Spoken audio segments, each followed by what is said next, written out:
Can you imagine your life where money is your friend, working with you to achieve all your dreams and desires? If you struggle seeing money as your friend, then join Kathy Cook Noble, financial advisor and educator on understanding how your money can work for you. It is possible. Now, here is Financially Speaking with Kathy Cook Noble. Good afternoon and welcome to Financially Speaking on the Inspired Choices Network. I'm your host, Kathy Cook Noble, and Monday nights we talk everything financial, the scary, the good, the bad, the myths that need to be busted wide open, any concerns or confusion. We take those questions on because we know here on the Inspired Choices Network that we have control of our life and we can have all the control and support that we need, and that there are different people out there that can help us. And my section of the world is all about financial. And what we do here is we just do a little bit of myth busting some nights. And sometimes we tackle those topics that you were afraid to ask, but always want to know the answer to. And like I get a lot of the information on the show from people who either email me or text or call or join us in the chat room, and they have questions about, and it's not always complicated financial concepts. It's, what are the different types of mortgages? How do I know what kind of bank fees are reasonable? Stuff like that. It doesn't have to be, hey, I was watching CNBC or BNN and they were talking about some kind of metric or benchmark. What's that mean? It's not that kind of show, because the reality is we know that all you have to know is your own stuff. And we all have the ability to know our own stuff, to understand our own stuff, and to have control of our own stuff. We don't need to have control of our neighbors or our brothers and sisters or aunts and uncles or cousins we see only on family reunions. We just need to have control of our stuff. And that's all that matters. And as soon as we as a people start to embrace the fact that we don't need to keep up with anybody, forget the Joneses, we don't need to keep up with anybody. We just need to keep up with ourselves and understand our stuff and track our cash and say, hey, how much is coming in? How much is going out? And what does that look like for us? And is that making sense? So if we can do that and we can control our money, that's all that matters. And we want to make sure that everyone's goals are different and we want to reach our goals. So your goal might be to make $1 million and retire with $1 million. Your goal might be to retire with $10 million. It might be retired with $100,000. It doesn't matter. Whatever your goal is that's right for you, that's what you need to focus on. You don't need to worry about whether or not you're going to buy a yacht because you don't like the water. So you don't need a boat of any kind. Even though your neighbor, or your cousin, or your twin brother got one, it doesn't matter. So that's where Financially Speaking really focuses. It's more on the daily stuff. You don't need to have the licensing like I have for as a financial advisor in my day job. I also do bookkeeping. I do all the exciting things that's financial. So in our practice, we meet with people all the time. Right now, we do a lot through the Zoom and the Skype worlds. We do a lot on phone because it's hard to meet face to face right now. But what our goal is to just generate the plan that works for you. We don't need to, and we don't care. And I don't care when I talk to somebody else. I don't care what your sister and your brother are doing, or your cousins, or your uncles, or your third step brother twice removed. It doesn't matter to me. It only matters what matters to you. And that is, if you want to have a certain looking retirement, then how do we do that? If you want to make sure you look wealthier than your brother, then that's also a goal that we can make. If you want to travel in your retirement, that's something we need to consider. If you want to just stay at home and read a book in your retirement, that's something we need to consider.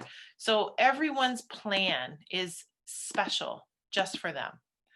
And the sooner people start to understand that, the healthier they are mentally in their financial planning. Because what I do know is it doesn't matter how much you make. It matters how much you keep. And by that, and I hear that it's not my original epiphany, that I hear that all the time in different areas in finance when I have conferences and so forth. And what that means is very simply this.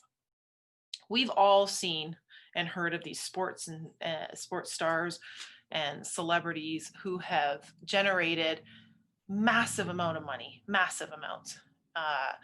For example, Toni Braxton has gone bankrupt, I think it's 2 or 3 times. Singer that's generated lots and lots of money. Is it her fault? In her case, it is not. She's had some bad business support and bad planning.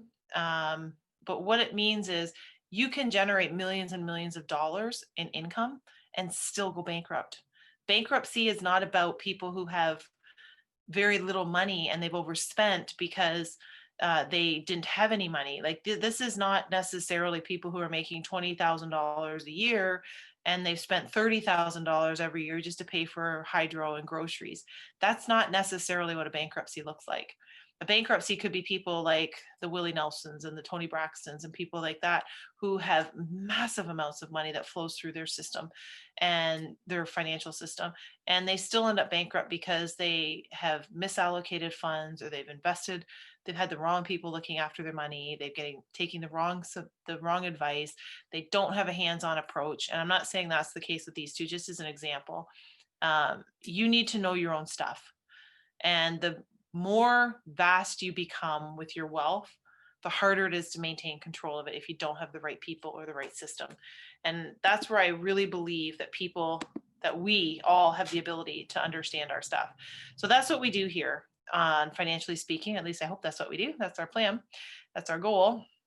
And then on the network itself, we look at a holistic view. So it all works together: your finances, your health, your mental health and your physical health, parenting, raising your pets, raising your kids, all of it. There's a show for everything. There's a show for energy work, which there's a lot of times where we're just feeling a little sluggish and we don't know why, we're not sleeping well. Well, you know what? Maybe that's the show that we need to tune into and watch. There's all kinds of opportunities here on the network. And if we're missing something, I always tell everybody, then you have the gift. If that's your gift, then you contact Christine McIver, our network owner, also the host of the Inspired Choices Network show. But contact her and say, listen, why don't you have a show on such and such? Because I think that would be very helpful, and talk to her about being a host yourself, because there's no better gift in my mind that we can give each other than our knowledge and our ability to help each other grow and do better. So if you see something and you're thinking that we're missing, or I guess in that case, if you don't see something and we're missing it, then call Christine and maybe plug yourself in as your own host.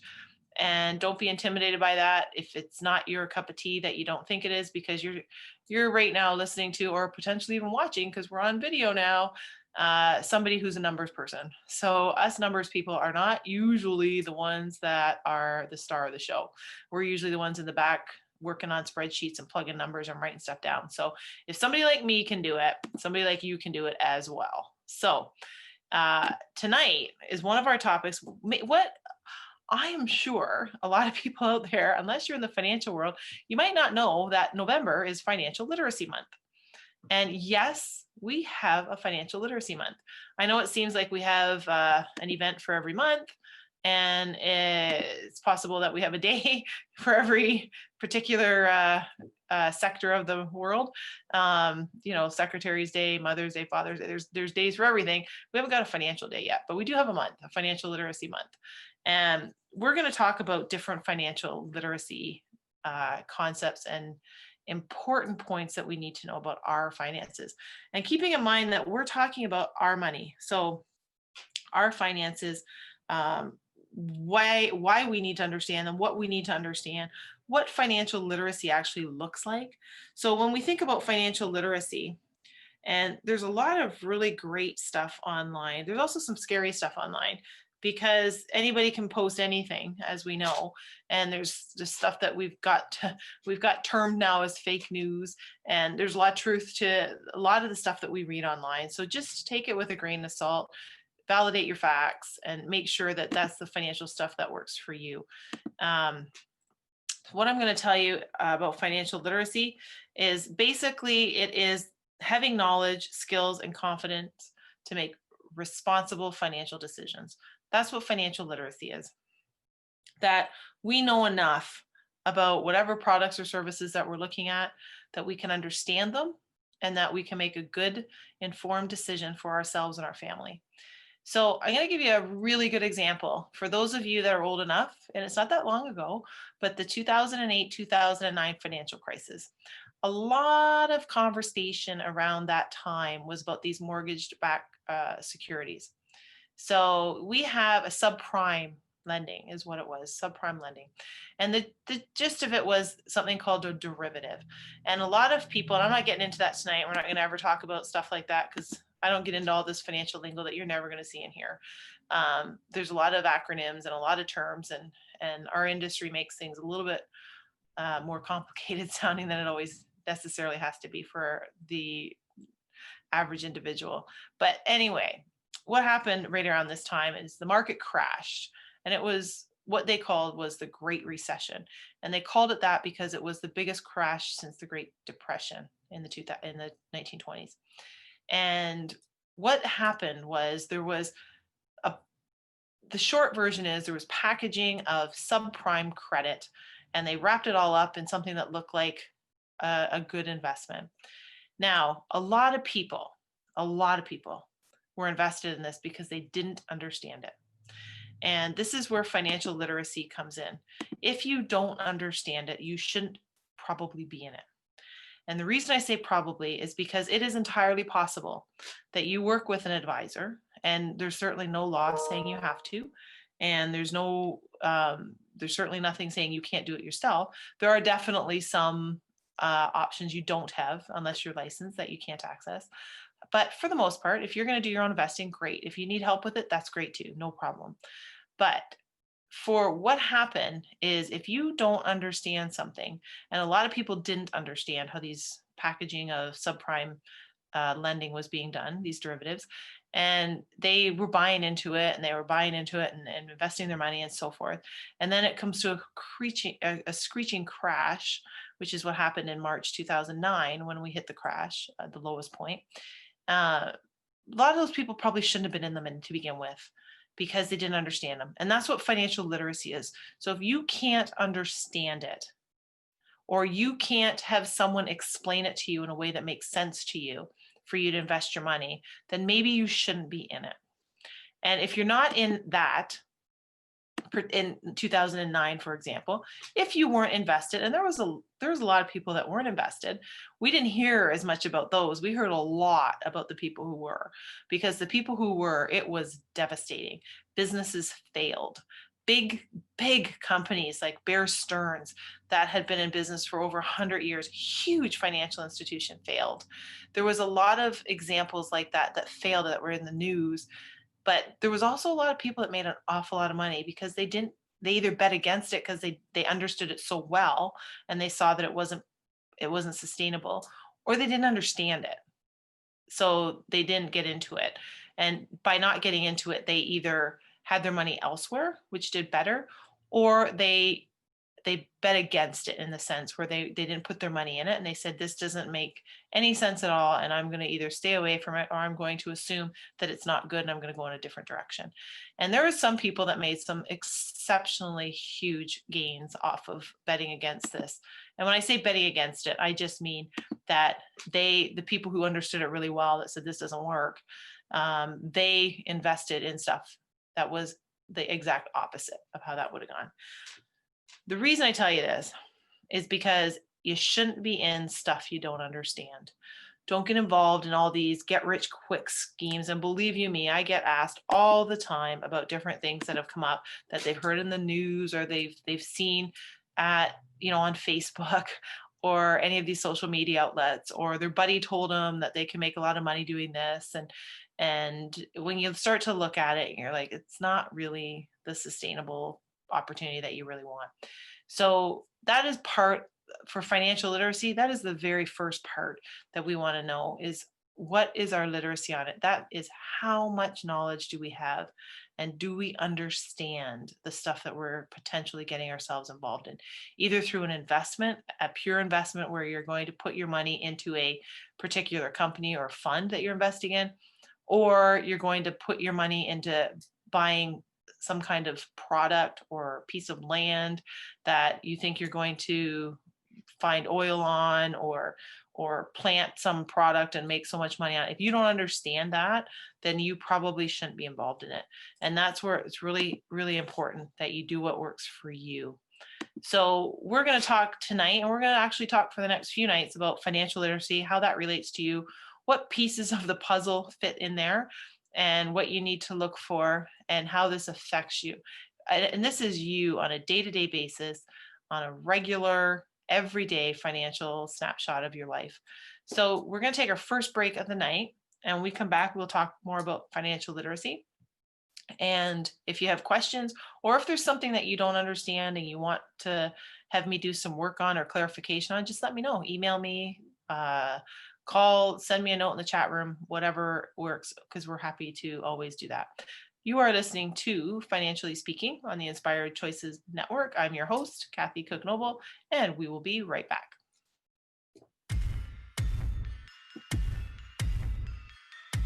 Too many of us get caught up in the unreal lives of reality television and complete to acquire stuff, which is setting us up to accumulate lots of debt. We're scared, confused, and don't know who to talk to. By tuning into Financially Speaking radio show with financial advisor and educator Kathy Cook Noble, you'll learn tips you can use to improve your financial health, which in turn can improve your overall health and make for a very happy life. Live a life you can afford and enjoy. It is possible. Listen for Financially Speaking radio show every Monday at 4 p.m. Eastern Standard Time, 3 p.m. Central, 2 p.m. Mountain, and 1 p.m. Pacific on InspiredChoicesNetwork.com.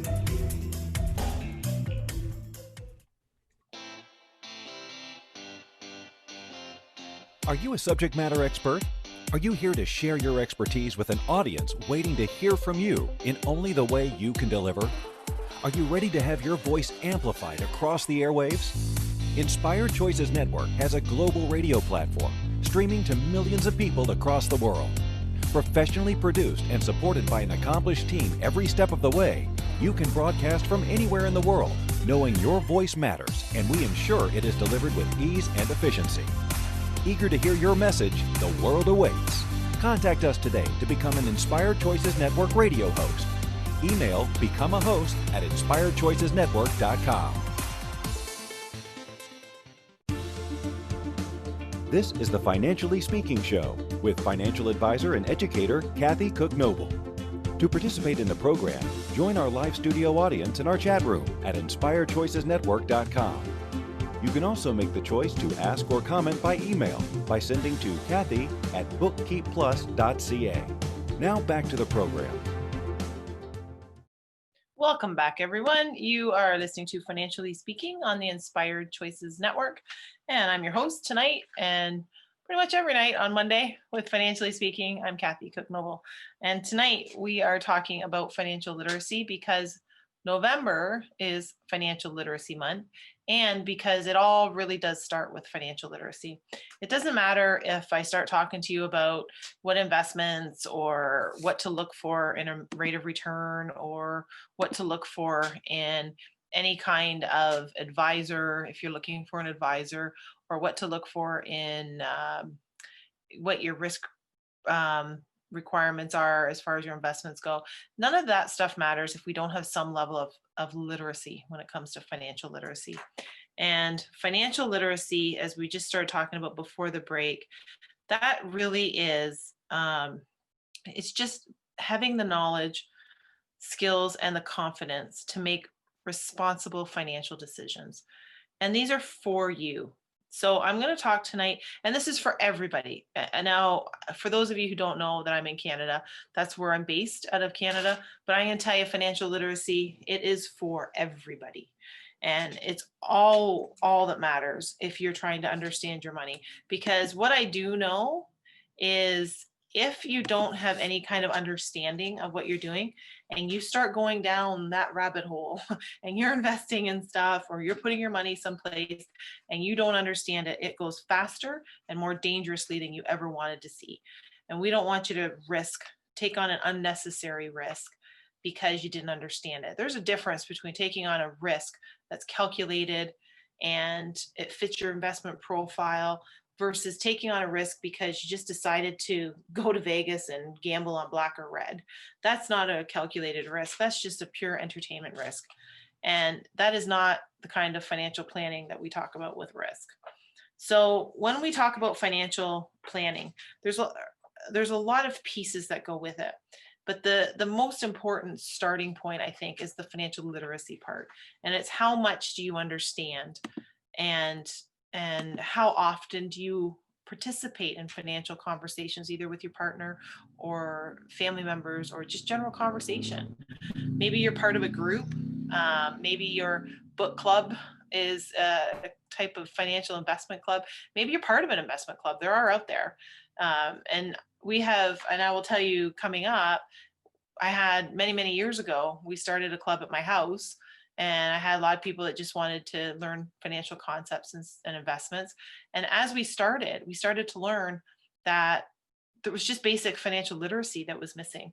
So it turned from being an investment club to being more of a financial club, to learn the investment terms, to learn the different concepts, to learn more about what kind of mortgage you have, like I mentioned at the beginning of the show, what kind of the bank fee should you be paying, what's an RESP, why do I need a will, and all these things that affect us very strongly financially that nobody talks about. And that club is the investment club. It's called WISE, and it has come full circle for me, because it went from being in my living room to now being online, and we're just in the midst of launching that, formally launching it. We have it online and on our website. It's the Women's Investment and Social Exchange. And what that means is we come together and we talk about things that concern us, and financial questions that we have specifically for us. This is not where people come together and say, hey, give me the latest stock tip. There's a lot of places out there that you can go to for that. You don't need me to say, hey, here's a stock tip for you. But I do know a lot of people need the help to say, hey, what's the difference between a traditional mortgage and a home equity line of credit and a CHIP reverse mortgage? There's a lot of people that don't know the difference, and a lot of people don't know what they're in. And a lot of people don't know whether they should be in one or the other. Should I be in variable? Should I be in fixed? Should I be in a 5-year mortgage? Should I be in a 10-year mortgage? Should I lock in for 1 year? Should I stay in 6 months? Like there's those kind of questions. So for anyone that's interested, I'll share with you, and I'm just trying this tonight. It's our investment club, the Women's Investment and Social Exchange. We have our website, which is WISE, WISE. We focus, like I do on my practice, we focus on women and women understanding finances. And tonight is our second night. As you know, most of you might know, our Inspired Choices Network platform has grown, and it's now video and television. And for us numbers people, that's not in our normal comfort zone, but we're going to do it anyway. So if you're out there thinking of a show, I'm telling you, I'm doing it. So too can you. And I'm just trying, I know during the breaks that we're still on, so we're just trying some different things to see how it works. So I'm just sharing with you a little bit about our investment club. You're welcome to check us out online at Women's Investment and Social Exchange.ca, or if you plug in WISE, that's us, Women WISE. And the reason I mean, obviously, because I'm a woman, but the big reason I think it's important for women to have some support is because statistically, and I'm a numbers person, so I like to look at the numbers, but statistically, we as women end up single at some point. And that's either single by choice, whereas we don't get married, single because we're divorced, or single because we're widowed. And statistically, we end up by ourselves, somehow looking after our finances that we may or most likely have not been involved in. And that is what this is for us to really help with the financial literacy for women and feel comfortable with it. Because I don't believe that we all have to be turned into stockbrokers, and we certainly don't have to be turned into portfolio managers, but we do have to understand our own stuff. So financial literacy, that is really what our group's about. And I'm happy to invite you to check it out. And if you have questions for me about it, you can always reach me there as well, because I'm there, I'm live, I answer questions and answers there. And we're starting a live Q&A session so that we can answer specific questions from people. But Financial Literacy Month is what we were talking about. November in Canada, Financial Literacy Month. So what are some tips and tools that we want to know to understand our finances? Well, I'm going to give you a list of them. One is to keep track of your money. For anybody who's ever heard the show or known me at any point in time, either by talking to me or listening to the show or being a client, or just generally running into me somewhere and talking to me about money, I will tell you, you need to track your cash. And what does that mean? We can get fancy and we can get all complicated about budgets, and we can have that stress fear run through our veins when we hear the word budget because we think we can't do it and it's complicated and it's overwhelming. Here's what I know. We know that we have money coming into our house. We know that money goes out of our house. We just need to know if more money is going in than going out. So if it's coming in and at the end of the month we have money left over, then we are watching our cash to say we can spend this amount of money on some kind of entertainment, or we can buy a new TV because we can afford it, not because we can't afford it or because we have no idea how much money is coming and going in and out of our house. So tracking your cash is what I always tell people. So just keep track of your money. And if you need to do a spreadsheet, if you need to do paper and pen, if you need to use an app on how you do it, fine, no problem. They're all right answers. But some kind of budget, and that's the word, but it's really just tracking your cash. See what tracks what coming in and track what's going out. The other tip and tool that you really want to do is minimize your debt. Borrow what you need. And that's just a tool for you financially. Personally, there's different strategies and there's different that complicated operations that we can do with borrowing debt, and that's a whole show I'm sure on its own about debt and good debt versus bad debt and when to borrow and how to borrow and a strategy for borrowing more. That's great, but for the most part, just get what you need.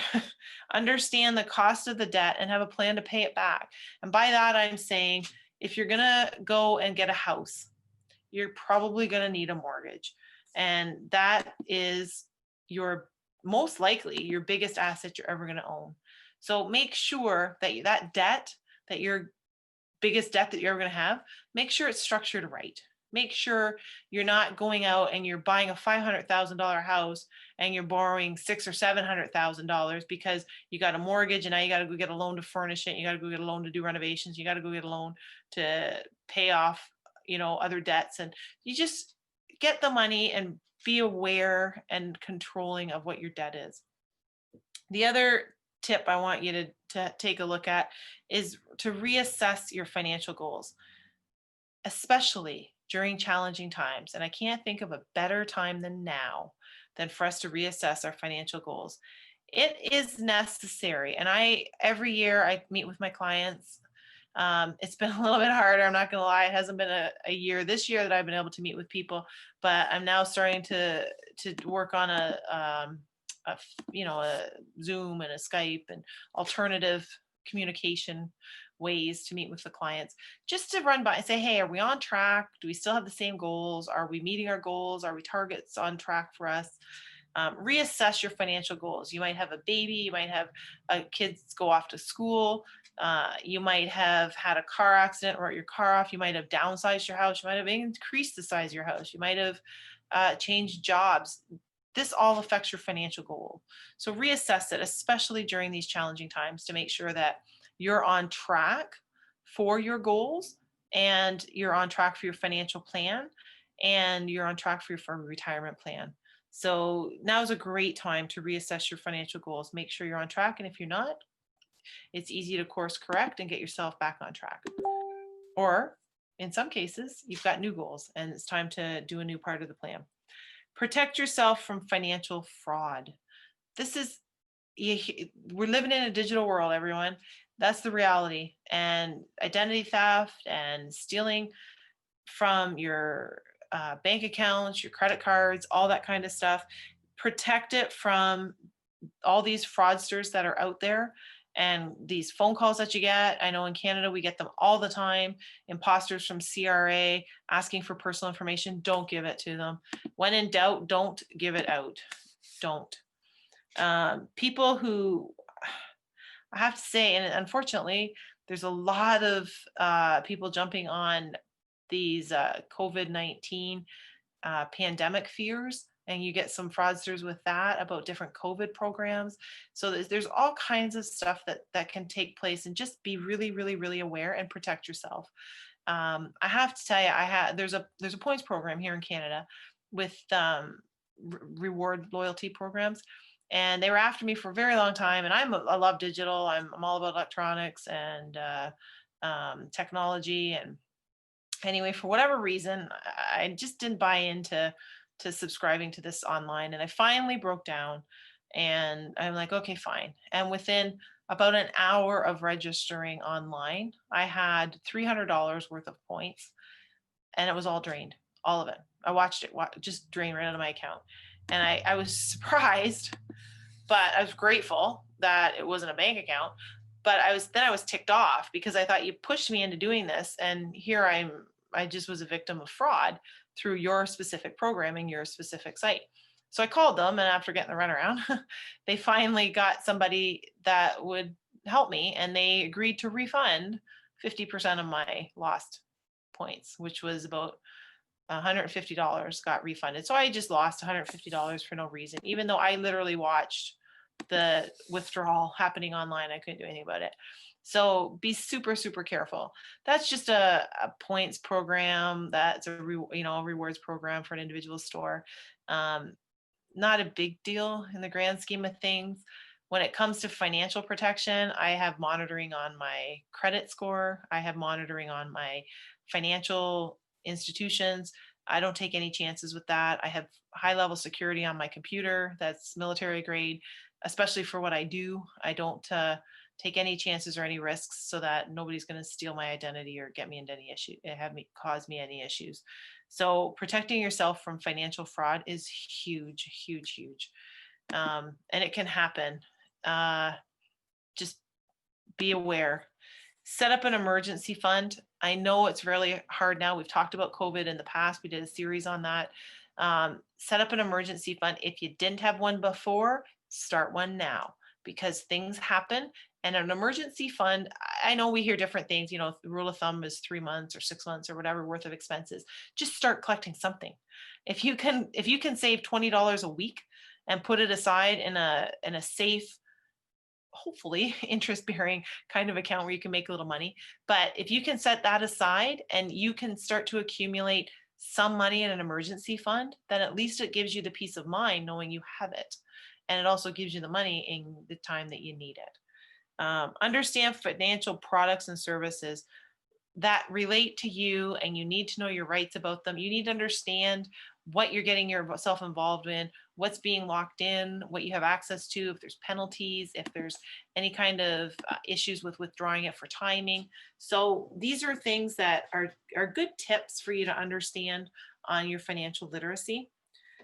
We're going to take our second break of the night already. Holy cow. Actually, I'm a little bit over, so don't tell my producer. We're going to take our second break of the night.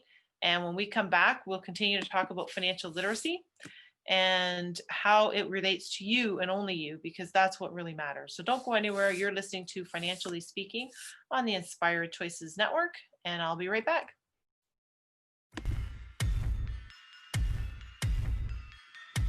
Too many of us get caught up in the unreal lives of reality television and complete to acquire stuff, which is setting us up to accumulate lots of debt. We're scared, confused, and don't know who to talk to.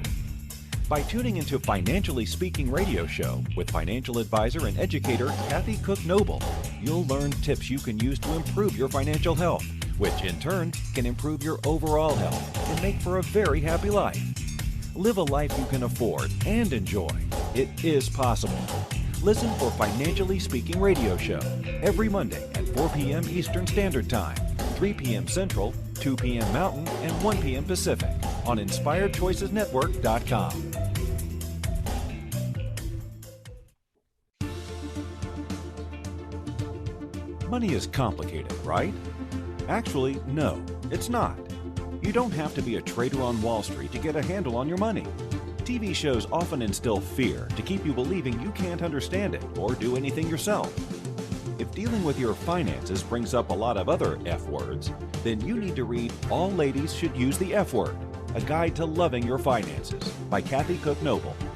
Kathy helps you take control of your finances and leave the other F word, fear, in the dust.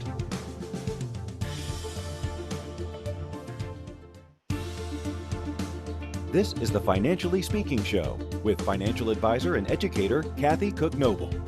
To participate in the program, join our live studio audience in our chat room at inspiredchoicesnetwork.com.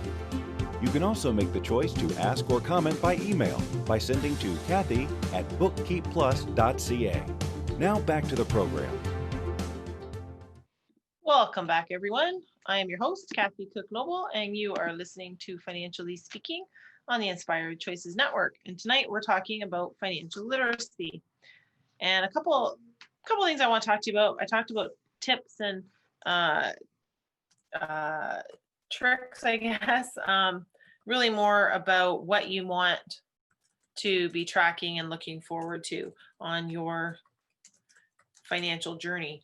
And those are some of the tools that I had mentioned earlier about, understanding where your cash goes, knowing your cash flow, minimizing your debt, reassess your financial goals, that's for sure. And that's not something we have to do just in a pandemic or in a crisis. You should be doing it every year, but we definitely want to do it in a crisis or a pandemic and when it's challenging. Protect yourself from financial fraud, set up an emergency fund, and understand financial products and services, especially the ones that relate to you.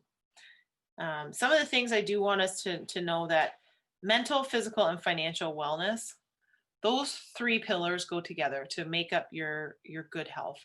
It's not enough, and I'm sure can think of lots of people that have lots of money. Money does not buy you health. So if you do not, and we've had lots of time, we've heard the saying that you don't have anything if you don't have your health.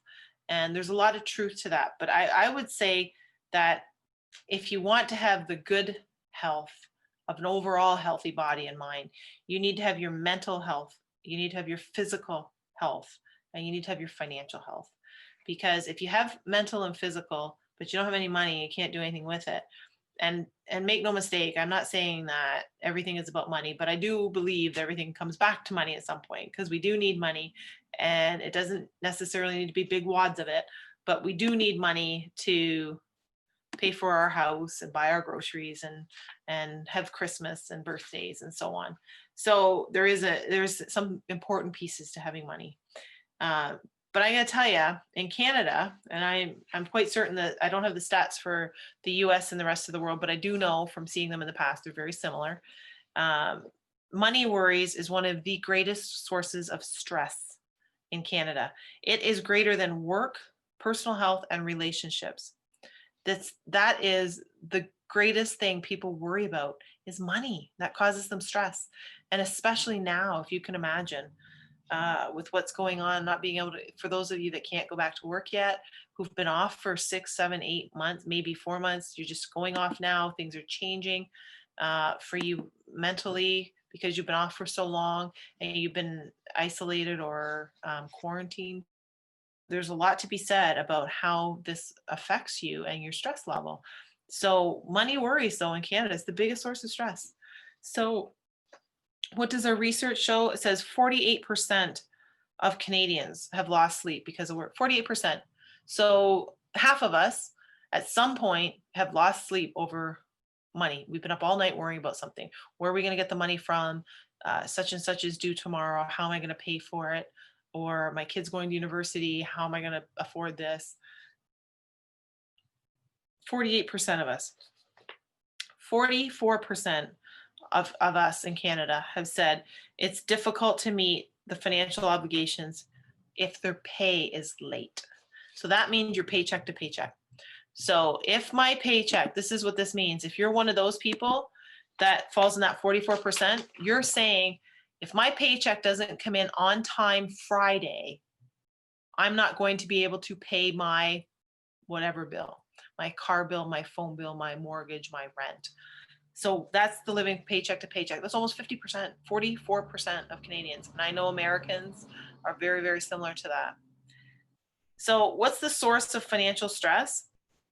Well, the big ones are managing household expenses, dealing with high levels of debt, living paycheck to paycheck, struggling to save money for short and long-term goals, and dealing with unexpected expenses. So unexpected expenses are your car broke down, the dishwasher broke, the fridge needs to be replaced, the kids need a new computer, or you need a second computer because now they're all working from home, or schooling from home. Uh, any unexpected health issue. I've said this before on the show, I'm sure many times, and I'm probably going to say it again. Jim Cramer, who I like to watch on Mad Money, he's not just entertaining, but he's kind of sharp. So I like watching him very much. And one of the things that I learned from him with what he said, and I 100% agree, there's nothing worse than the only thing worse than being broke is being broke and sick. Because if you don't have the proper health coverage and you don't have proper health access, then there's no more stress than that. And as a family member, it's painful to watch someone suffer when you can't help them or you don't have the means to do that, and either whether it's financial means or healthcare means. So I always tell people when we start with their financial literacy when we start with the meeting, and then we start with, okay, what do we need to cover? What would happen if you got sick and hurt and couldn't work? What's your family status and your income going to look like? And we start there. Let's just make it simple. Let's start with what works for you. So here's the thing. If you feel like that, if you've had financial stresses, if you have financial stresses now, you're not alone. You're with the majority, almost the majority of Canadians. And I would hazard to say majority of Americans, and just generally people around the world, because financial stresses are absolutely huge on a person, and the impact it has and the toll it takes on your body and your mind, and your whole life can be affected by this, because it's incredible. And this isn't my show, but there are other shows on the Inspired Choices Network about energy work and about the power of the mind and about how the type of thinking can affect your physical self. So when you're stressing all the time, stress does have a serious effect on your body. So what kind of impact does financial stress have on your physical and mental health? Well, if I don't know if you know this, but if you're dealing with financial stress, you are twice as likely to report poor health overall. Physical health, I'm talking. This isn't just about, oh, I have a headache or it's crazy blowing me away that I can't keep track of this. This is, you're twice as likely to have poor health. You're 4 times as likely to suffer from sleep problems, headaches, and other illnesses. 4 times as likely, because you have financial stress. And you're more likely to experience strain in personal relationships. Money, if ever you've watched the Family Feud, you will see when it comes to issues with family or partners or marriages, money is always on the board, because stress of money is always whether you have too much or you don't have enough, or you have different ways of viewing it as partners. One spends all the time and the other wants to keep track of it, or the other doesn't spend it at all and hoards it, and the other one can't go out and buy shoes. Like, it doesn't matter. Financial stress is always on the board, and it's money on the board when you're watching the Family Feud. So just keep that in mind, that experiences in your personal relationships over money is huge, and it can be a real problem. Financial stress, it also can lead to more serious health problems like heart disease, high blood pressure, and mental health conditions such as depression and anxiety. Those are huge. And those are really, really important that we get this under control, because if we have the financial literacy and we can put ourselves in a position to understand our plans and understand our family's funding and our family's financial future, then that takes stress off, which means we're going to be healthier, which means we're going to live longer, which means we're going to be less of a burden on the healthcare system, no matter where you are. And like I've said before, and I'll say it again, I truly believe if we can all be financially abundant, and we can be financially confident, and we can be financially independent, then we change the world.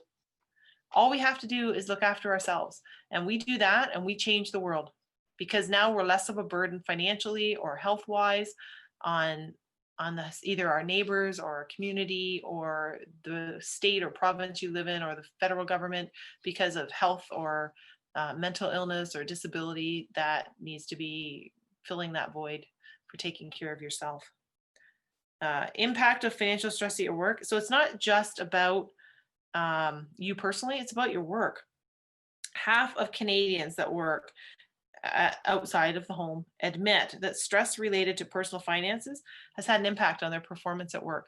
So think about it. If you are going to work someplace outside the home and you're stressed about what's happening at the home because of finances, it's going to be hard to concentrate, and it's going to stress you out even more and overwhelm you because you can't deal with it. You got to deal with your work, which is going to affect your performance because your concentration level isn't as good as it should be.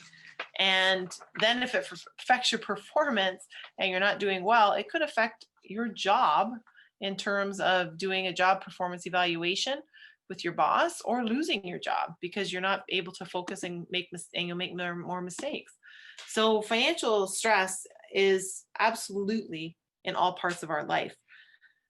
Now, the other important thing the financial stress has is it focuses us on, if we don't prevent it, then we're not focusing on the stuff that matters, like our health and our family, our relationships.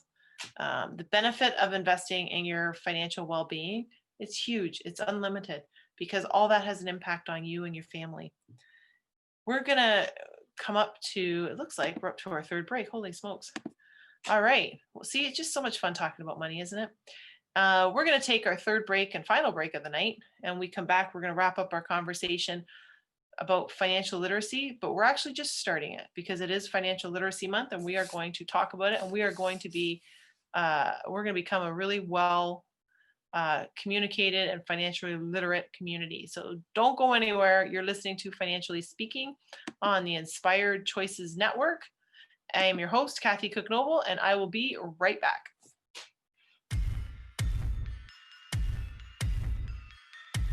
Too many of us get caught up in the unreal lives of reality television and complete to acquire stuff, which is setting us up to accumulate lots of debt. We're scared, confused, and don't know who to talk to. By tuning into Financially Speaking radio show with financial advisor and educator Kathy Cook Noble, you'll learn tips you can use to improve your financial health, which in turn can improve your overall health and make for a very happy life. Live a life you can afford and enjoy. It is possible. Listen for Financially Speaking radio show every Monday at 4 p.m. Eastern Standard Time, 3 p.m. Central, 2 p.m. Mountain, and 1 p.m. Pacific on InspiredChoicesNetwork.com.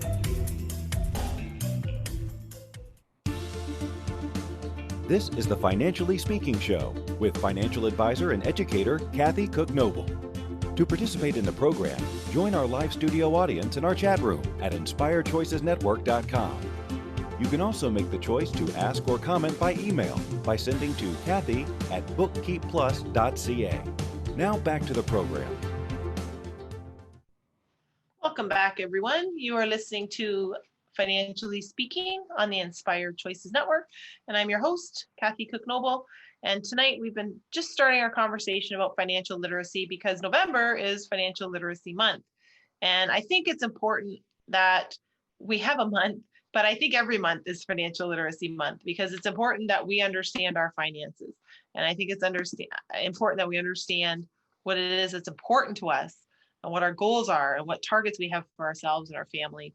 So it's also important that we get a handle on our finances because we certainly don't want to have that kind of stress in our life weighing us down. And I'm sure at some point we've all had some kind of financial stress, whether it's been a huge impact or whether it's just been a little impact where the financial stress could have been as simple as you forgot your wallet and you got up to pay for your stuff at the grocery store and you just panicked and had some stress there. It could be something as small as that. It could be something as big as I don't have any money to pay my mortgage and my mortgage bounced, or my car got repossessed, or my house was foreclosed on. So they can be a huge spectrum of financial stress. What I do want us to focus on is once we get a handle on our finances, it really helps us with our mental health and our physical health. We have better mental and physical well-being We have a decreased anxiety because we're not panicked about not having money. Reduce stress over situations in finance that result in better sleep. We have more energy. We improve our relationships because we're not preoccupied. We're not stressed out. We have stronger mental and emotional health.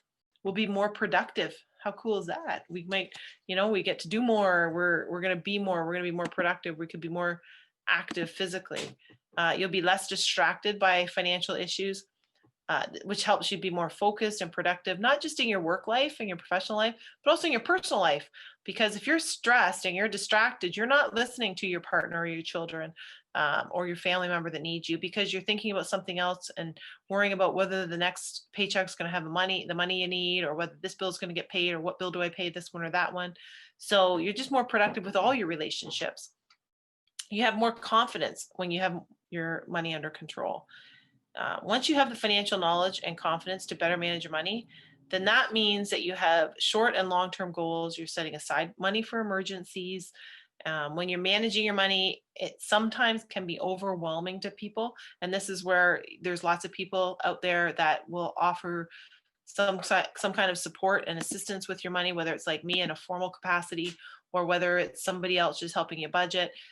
Just be careful and make sure they align with your goals, and make sure they align with you. If you don't feel good about them, you don't have to be best friends with them, but you certainly do have to feel comfortable talking about your money. And you can't feel like you're being pushed around or run over because your ideas aren't getting used or being heard. So just make sure that's part of your key for interviewing your financial person. Whether you have a student debt, whether you have mortgage, whether you're talking about your kids' education, retirement savings, whatever's weighing on your mind, there's lots of resources out there to help you. We're going to talk about that this month. I think we talk about it every night actually, but we're going to specifically target it this month. And there's lots of people out there as a resource that you can get to help. And that's one of the things that it's important to understand for your own financial literacy. Just understand your own stuff. And I have to tell you, financial independence is fantastic for people when they get there, because then you know that once you're financially independent, you can do what you want to do. You work the job that you want to work. You work the hours you want to work. You work with the people you want to work with. Financial independence. And this is not where you have to be the richest person in the world. This is not what I'm talking about. I'm never talking about that. I'm always talking about what makes sense for you. And your financial independence might mean that you only have to work part-time to achieve the lifestyle that you want. You don't have to work 3 jobs. And I know lots of people who hate their jobs, but it pays well and they need that to sustain their lifestyle. And that's the challenge that we all face. What do we do? What can we do to sustain the lifestyle that we want? Well, once we have an understanding of what it is that we want, and then we start to translate that into our financial plan and say, well, how do we achieve that? And then we start to monitor it and review it, and we evaluate and reassess it. Now we're financially literate and we're saying, okay, I understand that. I don't like it. It doesn't work for me. It's not the right avenue. It's not the right tool, whatever the case is. But at the end of it, we become financially independent. Independence is huge. You now make your own choices. You're not at the mercy of somebody else making a payment on their timetable. You're not at the mercy of somebody else because you can't do something, or you have to do stuff you don't like to do because you can't afford not to. And that's really my goal for everybody, is make your own financial independence and become financially independent so that you can enjoy a massively successful and healthy life, because you're able to do what you like. If your goal is to go fishing 2 days a week and you can make that work and that makes you happy, that's going to be good for your overall health, your mental health, and your physical health. So I thank you every night for joining me and talking about finances. We are going to stay on a financial literacy plan for the next few weeks on our November Financial Literacy Month. Join us again next week, and we'll be right back talking about more ways to improve your finances, your health, your family, and your happiness. We will see you again right here, same place, same time, every Monday on the Inspired Choice.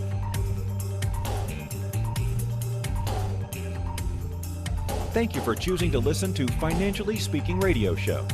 Kathy Cook Noble will return next Monday at 4 p.m. Eastern Standard Time, 3 p.m. Central, 2 p.m. Mountain, and 1 p.m. Pacific on InspiredChoicesNetwork.com. We hope you'll join us. Until then, have the best week of your life by making the choices that bring you all that you desire.